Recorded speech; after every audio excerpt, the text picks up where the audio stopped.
আসসালামু আলাইকুম ওরহমতুল্লাহি ওয়াবারাকাতুহ। নাহমাদুহু ওয়া নুসাল্লি আলা রাসূলিল কারীম, আম্মা বা'দু, ফাআউযু বিল্লাহি মিনাশ শাইতানির রাজীম। বিসমিল্লাহির রহমানির রহিম। আলহামদুলিল্লাহ। আজকের বিষয়টি হচ্ছে যে আমরা বেশিরভাগ আমাদের কাছে যে সমস্ত রোগীরা আসতেছে তাদেরকে বেশিরভাগ দেখতেছি যে স্বপ্নে স্বপ্নে জিন্নাতের মাধ্যমে স্বপ্নে খাওয়াচ্ছে।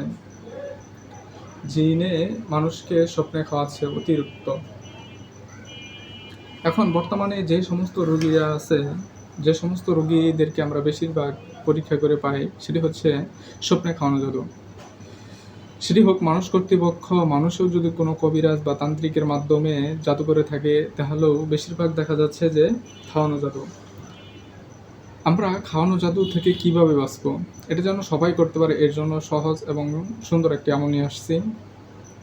আমলটা খুব পরীক্ষিত।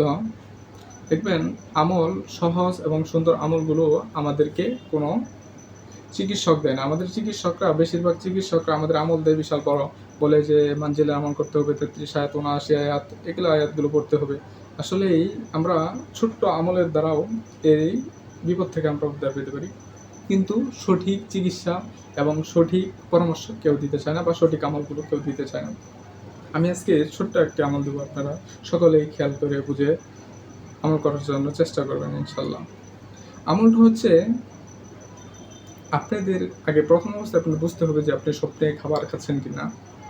আপনি কিভাবে বুঝবেন যে আপনি স্বপ্নে বা জিন্নাতে আপনাকে খাবার খাওয়াচ্ছে? তার মধ্যে কয়েকটি সিস্টেমে আপনি স্বপ্ন দেখবেন। এক নম্বর, স্বপ্ন সম্পর্কে আমরা মূলত সবাই অবগত যে স্বপ্ন হচ্ছে 3 প্রকার: খাবে রহমান, খাবে শয়তান, খাবে জিন। অর্থাৎ আল্লাহ তাআলার পক্ষ থেকে, জিন্নাতের পক্ষ থেকে, আরেকটা হচ্ছে আমাদের জেহেন, অর্থাৎ যেগুলো আমরা চিন্তা ভাবনা করি এর পক্ষ থেকে। এখন একটা হচ্ছে তো আল্লাহ তাআলার পক্ষ থেকে। আল্লাহ তাআলার পক্ষ থেকে হলে আপনারা ওগুলো বুঝতেই পারবেন। এগুলোর বিষয়ে ইনশাআল্লাহ আমি পরবর্তীতে আরেকটি ভিডিও দেওয়ার চেষ্টা করব। আর আমাদের বিষয় হচ্ছে যে আমরা যেটা কল্পনা করি, যেটা ধরেন আমি একটা কাজ করি বা আমার একটা কাজকর্ম আছে, এটার উপর ডিপেন্ড করে আমি কিছু স্বপ্ন দেখতে পারি, এটা স্বাভাবিক। এটা হচ্ছে আমার দিনে চলার জন্য যে বিষয়গুলো জেহেনের বা জ্ঞানের জন্য বা মাথার ভিতরে যে সমস্ত চিন্তাগুলো থাকে, এটার উপরে ডিপেন্ড করে একটা স্বপ্ন আসে। আরেকটা হচ্ছে খাবে শয়তান বা খাবে জিন্নাতের পক্ষ থেকে যেগুলো আসে। জিন্নাতের পক্ষ থেকে আসবে, আপনাকে স্বপ্নে খাওয়াবে। ধরেন আমরা একটা আমাদের বন্ধু বা আত্মীয় কারোর মাধ্যমে বা কোনো অনুষ্ঠান হচ্ছে, বা কয়েকজন মিলে আমরা সম্মিলিতভাবে বসে আছি। এখন কিছু লোক দেখবেন আপনাকে খাবার খেতে বলবে, বা ওনারা খাবার খাইতেছে, আপনাকে বলবে যে তুমি খাবার খাও। আপনি দেখবেন এক সময় যে খেতে চাইবেন না, তারপরে দেখবেন যে কেমন করে যেন নিজেই খেয়ে নিতেছেন অনেক খাবার।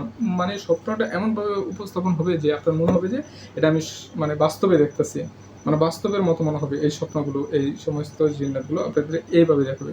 আপনি দেখবেন আপনি স্বপ্নের ভিতরে খেয়ে ফেলছেন।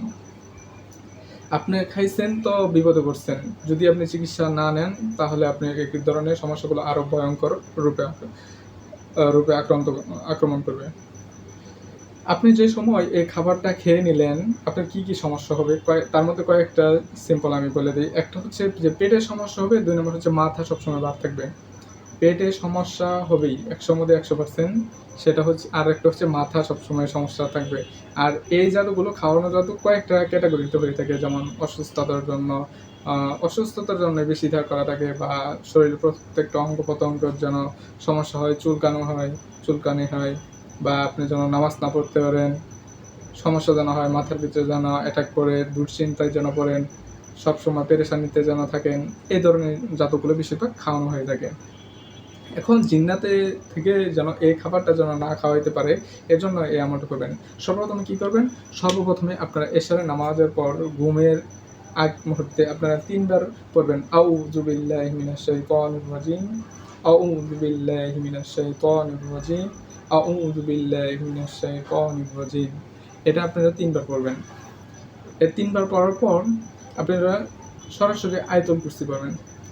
আয়াতুল কুরসি সম্পূর্ণ করবেন। আল্লাহু লা ইলাহা ইল্লাহুল হাইয়ুল কাইয়্যুম লা তাখুযুহু সিনাতুন ওয়া লা নাওম লাহু মা ফিস সামাওয়াতি ওয়া মা ফিল আরদ মান যাল্লাযী ইয়াশফা'ু ইনদাহু ইল্লা বিইযনিহি ইয়া'লামু মা বাইনা আইদিহিম ওয়া মা খালফাহুম ওয়া লা ইউহীতুনা বিশাইইন মিন ইলমিহি ইল্লা বিমা শাআ ওয়াসি'a কুরসিয়্যুহু সামাওয়াতি ওয়া মা ফিল আরদ ওয়া লা ইয়াউদুহু হিফযুহুমা ওয়া হুয়াল আলিয়্যুল আযীম। এই আয়াতটা শেষ আয়াতটা আবারও পড়বেন, ওয়ালা ইয়াউদু হিফযুহুমা ওয়াল আলিয়্যুল আযীম, ওয়ালা ইয়াউদু হিফযুহুমা ওয়াল আলিয়্যুল আযীম, ওয়ালা ইয়াউদু হিফযুহুমা ওয়াল আলিয়্যুল আযীম। এই আয়াতটা আপনারা ৩ বার পড়বেন। ৩ বার পরে ২ হাতে ফুঁক দিয়ে বুকের ভিতরে ৩টা থাপ্পড় দিবেন। ইনশাআল্লাহ এভাবে আমলটা করবেন। অথবা যদি পারেন আউযু বিল্লাহ ৩ বার পড়বেন, আয়াতুল কুরসি ১ বার পড়বেন। এই শেষ ৩ আয়াত ২১ বার পড়ার চেষ্টা করবেন যদি অতিরিক্ত হয়ে থাকে। করে ৩টা বুকের ভিতরে থাপ্পড় দিয়ে নেবেন। ইনশাআল্লাহ আল্লাহ চাইতো আর আপনি এই স্বপ্নে খাবার দাবার করাইতে পারবেন না জিন্নাতে। আর যদি আপনি খেয়ে ফেলেন তাহলে আরেকটা আছে যে যদি আপনি খেয়ে ফেলেন তার জন্য কি করবেন? এটার জন্য আপনারা সকালে ঘুম থেকে ওঠার পরে সূরাতুল ফাতিহা ১ বার পড়বেন, সূরা ফালাক ২১ বার পড়বেন, সূরা নাস ২১ বার পড়বেন। পরে পানিতে ফুঁক দিয়ে পানিটা খেয়ে নেবেন। ইনশাআল্লাহ আল্লাহ চাইতো তাৎক্ষণিক জাদুগুলো ধ্বংস হয়ে যাবে।